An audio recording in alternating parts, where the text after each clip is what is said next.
Assalamualaikum warahmatullahi wabarakatuh. Halo teman-teman, sebelumnya perkenalkan nama saya Aulinda Fitriana dan teman saya Tria Zahrani Fatin Kamila. Kita selaku presenter yang akan menemani kalian selama 30 menit ke depan. Yang kita akan diskusikan pada kali ini tuh cukup menarik ya, soalnya tentang feminisme dan disorientasi seksual dalam perspektif Islam. Nah, kali ini saya ditemani dengan 3 narasumber. Sebelum kita mulai, kita perkenalan lebih dahulu ya. Baik, dipersilahkan kepada narasumber. Baik, perkenalkan nama saya Eka Putri Ratnasari. Perkenalkan nama saya Nabila Zahra Umami. Perkenalkan nama saya Rizky. Oke, kita langsung masuk kepada pembahasan kita kali ini. Seperti yang kita ketahui bahwa Islam memuliakan manusia itu tanpa memandang jenis kelamin, baik itu laki-laki maupun perempuan, serta menjadikan ketakwaan sebagai standar pencapaian. Tersebut saya ingin bertanya kepada narasumber satu terlebih dahulu nih. Menurut pengetahuan Mbak Eka tentang bagaimana sejarah peradaban klasik dan agama-agama Islam dalam memandang dan memperlakukan manusia dan memperlakukan perempuan. Baik, terima kasih. Saya izin menjawab menurut sepengetahuan saya. Dalam catatan sejarah, sebelum datangnya Islam, terdapat sekian banyak peradaban besar seperti Yunani, Romawi, India, dan Cina. Serta di dunia itu juga mengenal agama-agama sebelum mengenal agama-agama sebelum Islam seperti Yahudi, Nasrani, Buddha, Zoroaster, dan lain sebagainya. Sebelumnya, perlu diingat bahwa pada pembahasan kita yang pertama ini tidak hanya sebagai bahan perbandingan, akan tetapi juga sebagai bahan pembuktian bahwa Islam hadir di seluruh penjuru dunia untuk membela kaum tertindas dan melepaskan segala belenggu penindasan. Yang pertama adalah wanita di mata orang-orang Yunani, yaitu wanita tidak punya tempat yang bebas. Mereka seringkali dilecehkan pada kalangan atas. Para perempuan ditempatkan atau disekap dalam istana-istana. Serta di kalangan bawah, para perempuan itu bisa sampai diperjualbelikan.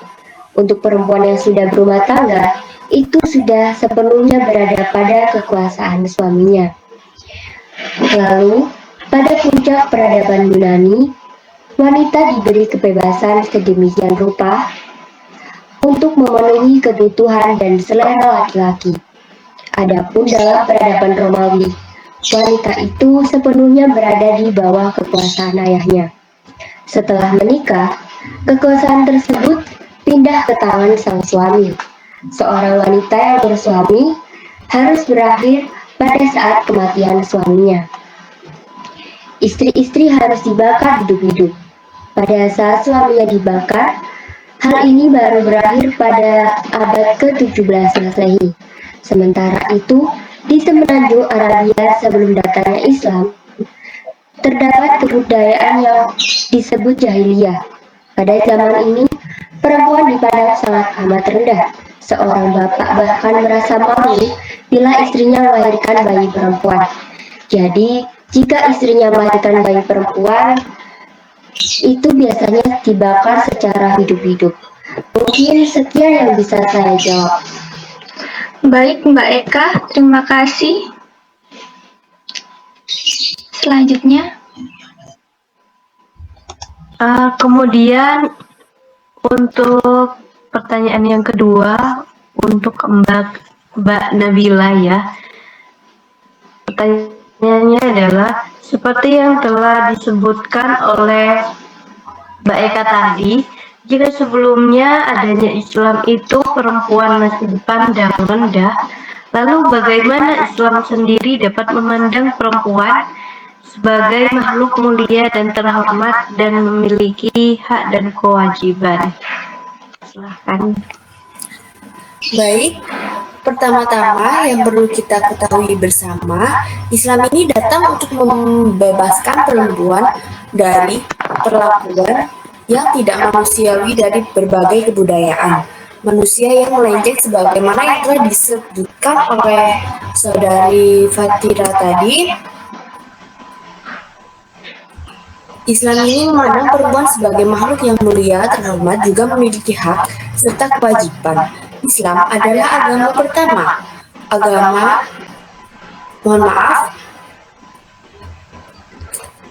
Islam adalah agama pertama yang menempatkan perempuan sebagai makhluk yang tidak berbeda dengan laki-laki dalam hakikat kemanusiaan. Jadi, setara ya, meskipun ada beberapa hal yang secara prinsipal itu berbeda, tetapi perbedaan itu bukan untuk merendahkan satu sama lain, melainkan untuk saling melengkapi. Allah Subhanahu wa Ta'ala berfirman dalam Quran surat An-Nahl ayat 97 yang artinya, barang siapa yang mengerjakan amal soleh baik laki-laki maupun perempuan dalam keadaan beriman, maka sesungguhnya akan kami berikan kepadanya kehidupan yang baik dan sesungguhnya kami akan memberikan balasan kepada mereka dengan pahala yang lebih baik dari apa yang telah mereka kerjakan. Nah, ayat tersebut menjelaskan pandangan positif Islam terhadap keberadaan manusia terhadap hak yang sama dan setara dengan pria dalam hal berbuat baik, mengerjakan amal soleh, beribadah, dan sama-sama mendapatkan imbalan kebaikan pahala dari Allah Subhanahu wa Ta'ala. Nah, Allah Subhanahu wa Ta'ala telah memberikan surga, kemudian dalam Al-Quran juga telah banyak ditemukan tentang prinsip-prinsip kesetaraan gender. Beberapa di antaranya itu yang pertama, laki-laki dan perempuan sama-sama diciptakan dengan tujuan untuk mengabdi sebagai hamba Allah. Kemudian laki-laki dan perempuan itu sama-sama menerima hukum takhlifi. Apa maksudnya? Jadi, maksudnya itu apa yang diperbuat di dunia sama-sama akan dipertanggungjawabkan di akhirat dan akan mendapatkan balasan di akhirat kelak. Seperti itu.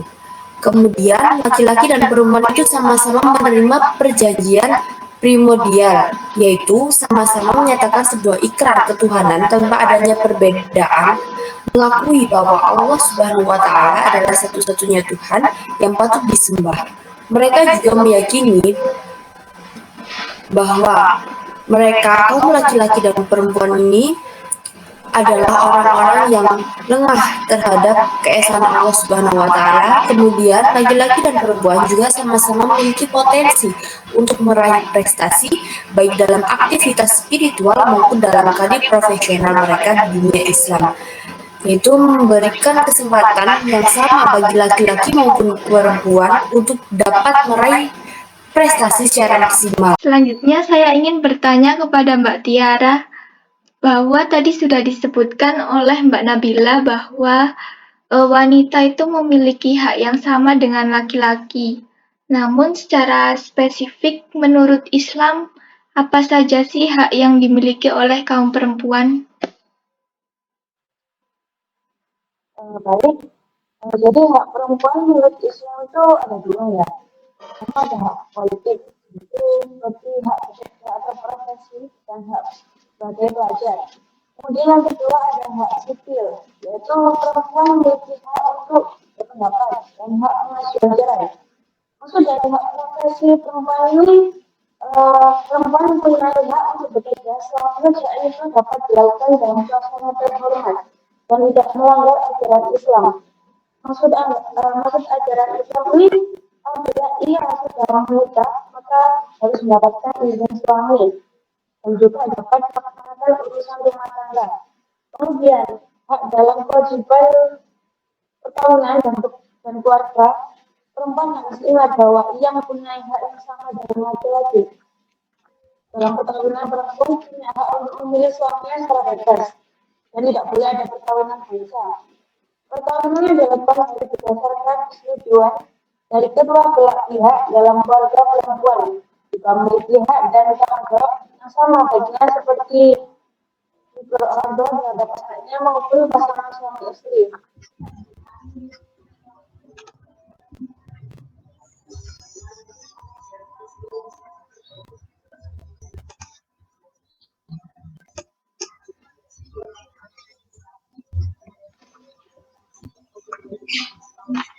Maaf, Mbak Fatin, mikrofonnya.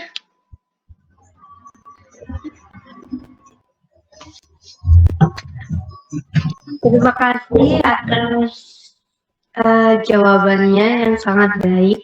Kemudian setelah berbicara tentang hak-hak perempuan, kemudian muncul lagi nih gerakan feminisme. Nah, sebenarnya apa sih yang melatar belakangi gerakan feminisme dan bagaimana perkembangannya? Baik, saya narasumber satu izin menjawab. Menurut bahasa, kata feminisme sendiri itu berasal dari bahasa Latin yaitu femina, yang berarti perempuan. Gerakan feminisme ini muncul di barat dan tidak dapat dipungkiri merupakan respon dan reaksi terhadap situasi dan kondisi kehidupan masyarakat yang berada di sana. Perempuan disamakan dengan budak yang lemah fisik maupun akalnya. Kata feminisme sendiri diperkenalkan pertama kali oleh aktivis sosialis Utopis Charles pada tahun 1837 sebagai sebuah gerakan sosial dengan tujuan yang jelas. Feminisme ini kemudian mulai timbul pada abad ke-18 di Eropa, tepatnya di Perancis.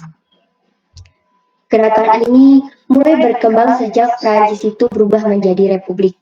Dari latar belakang yang sedemikian rupa, di Eropa itu berkembang gerakan untuk menaikkan derajat kaum perempuan.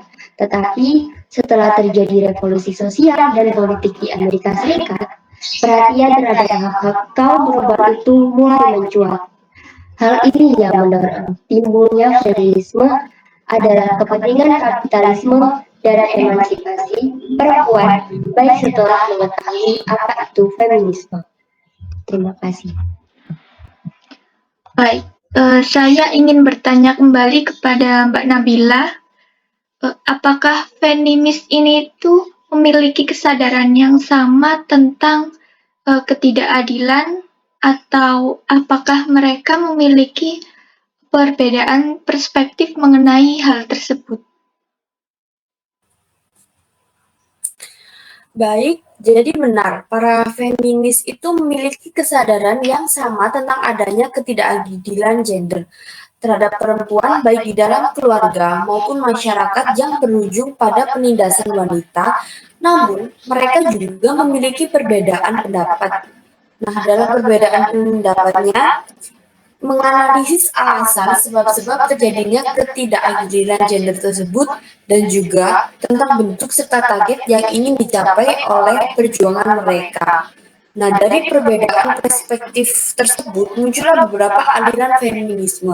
Yang pertama, ada feminisme liberal. Itu feminisme yang menuntut agar perempuan diberikan kesempatan yang sama dengan laki-laki karena perempuan memiliki kemampuan yang sama dengan laki-laki. Nah, feminisme liberal ini menghargai kebebasan setiap individu. Kebebasan di dalamnya yaitu untuk memiliki tujuan hidup masing-masing yang bebas, untuk menentukan pilihan dan menjadi manusia yang utuh. Kemudian, yang kedua, ada yaitu aliran feminisme Marxis. Nah, aliran ini berpendapat bahwa sumber ketertindasan yang dialami oleh wanita itu berasal dari sistem produksi keluarga, di mana di dalam rumah tangga laki-laki yang bekerja serta mendapatkan uang, sedangkan perempuan hanya di rumah mengerjakan pekerjaan rumah tangga, membersihkan rumah, mengurus anak dan tidak bisa menghasilkan uang.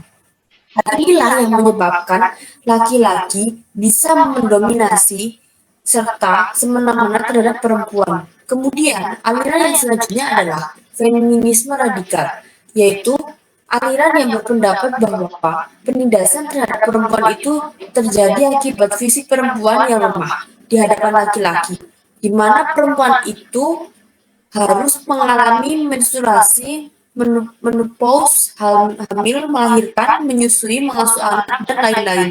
Nah, semua itu membuat perempuan tergantung pada laki-laki. Nah, feminisme radikal ini berusaha untuk membebaskan perempuan dari segala bentuk ketidakadilan gender termasuk pelecehan kekerasan, penganiayaan, dan diskriminasi dari segala hal. Sebenarnya masih banyak aliran feminisme yang muncul dari keberagaman perbedaan perspektif, namun saya kira tiga hal itu sih yang dapat saya katakan sebagai aliran besar di antara aliran-aliran feminisme yang lain. Kurang lebih seperti itu, Mbak. Terima kasih Mbak Nabila. Selanjutnya ini ternyata banyak juga ya feminisme itu satu hal lagi nih pertanyaannya. Mungkin ini menjadi pertanyaan terakhir ya teman-teman.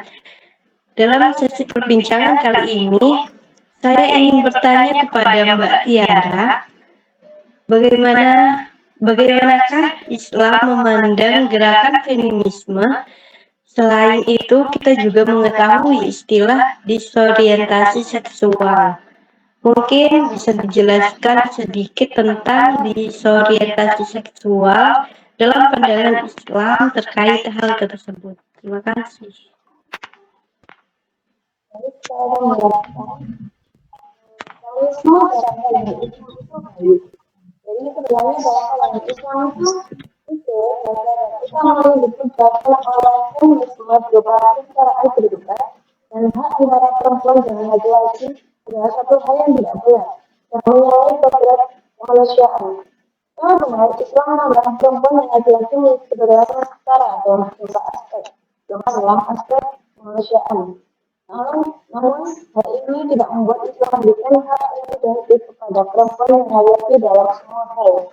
Allah Subhanahu wa Ta'ala menciptakan laki-laki dan perempuan dengan kondisi fisik, biologis, dan psikologis yang berbeda. Perbedaan-perbedaan ini sehingga menimbulkan fungsi berbeda pada diri mereka masing-masing. Oleh karena itu, sangat bijaksana saat Allah Subhanahu wa Ta'ala membedakan hak dan kewajiban mereka. Islam bisa menyebutkan sejumlah perbedaan hak dan kewajiban di antara mereka yang malah saling melengkapi. Misalnya, hak istri adalah kewajiban suami, begitu juga sebaliknya. Semuanya telah diatur sedemikian rupa. Karena jadinya laki-laki dan perempuan itu diciptakan untuk berpasangan. Islam memandang bahwa laki-laki dan perempuan sama-sama manusia diberi hak dan kewajiban yang sama. Namun ada perbedaan dalam fungsi dan peran mereka dalam keluarga dan masyarakat. Islam menekankan pentingnya menjaga keseimbangan antara hak dan kewajiban masing-masing gender, yang menunjukkan bahwa ketidakseimbangan dapat berdampak negatif pada individu dan masyarakat secara keseluruhan. Selanjutnya, untuk disorientasi seksual, LGBT adalah kecenderungan romantis atau seksual seseorang terhadap orang yang sama jenis. Ada beberapa jenis disorientasi seksual, termasuk heteroseksual, homoseksual, dan biseksual, dan lain sebagainya. Yang dikatakan disorientasi seksual adalah kebiasaan seseorang melampiaskan nafsu seksualnya pada sesamanya, seperti laki-laki melampiaskan nafsu kepada sesama laki yang disebut gay. Sedangkan untuk lesbian adalah kebiasaan seorang perempuan melampiaskan nafsu seksualnya kepada sesama perempuan. Lantas bagaimana dengan laki yang mempunyai sifat perempuan atau sebaliknya? Sebenarnya itu bisa dibentuk dari lingkungan sejak kecil. Kalau lingkungan keluarga membiarkan anak laki-laki bertahu dengan perempuan tersebut, bahkan mengikuti pelajaran atau aktivitasnya, maka anak laki-laki itu akan terbiasa mengikuti sifat-sifat anak perempuan. Itu pula sebaliknya. Walaupun ada anak laki-laki seperti laki perempuan atau memiliki sifat perempuan dan sebaliknya, orang tua dapat mengarahkan seorang laki-laki atau seorang perempuan sesuai dengan jenis kelamin anaknya. Iya.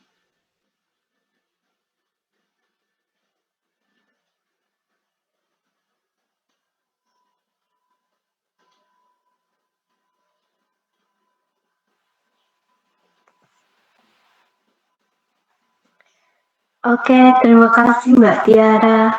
Pembahasan yang sangat menarik ya. Namun tak terasa sudah lama sekali kita berbincang-bincang. Diskusi tentang feminisme dan disorientasi seksual dalam perspektif Islam. Banyak sekali ilmu yang kita dapatkan dari perbincangan kali ini. Terima kasih kepada para narasumber yang telah bersedia melakukan waktunya atau bersedia meluangkan waktunya untuk berbicara dan berdiskusi bersama tentang feminisme dan disorientasi seksual dalam perspektif Islam. Terima kasih pula kepada para pemirsa yang telah mendengarkan petugas ini. Semoga ilmu yang kita dapatkan hari ini dapat membawa kita dan membawa mereka tetap bermanfaat untuk kita semua. Apabila ada salah kata, kami mohon maaf sebesar-besarnya. Sampai jumpa di sesi perbincangan selanjutnya. Kami undur diri. Terima kasih. Wassalamualaikum warahmatullahi wabarakatuh. Waalaikumsalam warahmatullahi wabarakatuh. Terkait tema memuliakan perempuan, saya sempat baca beberapa artikel mengatakan feminisme adalah pemikiran barat yang memudarkan bahkan merusak kodrat laki-laki dan perempuan dalam Islam. Sementara saya perhatikan beberapa kampanye justru menyuarakan agar lebih menghormati dan menghentikan kekerasan terhadap perempuan, juga mengubah mindset kedudukan perempuan adalah sekunder. Bagaimana sebenarnya feminisme dan kesetaraan gender dalam perspektif Islam? Memang kita harus dudukkan dulu apa yang dimaksud dengan feminisme.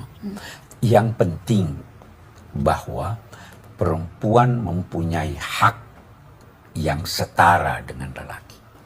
Feminisme yang diajarkan Islam adalah mendudukkan perempuan dalam kedudukannya sebagai perempuan yang bisa jadi dalam beberapa hal harus berbeda dengan lelaki.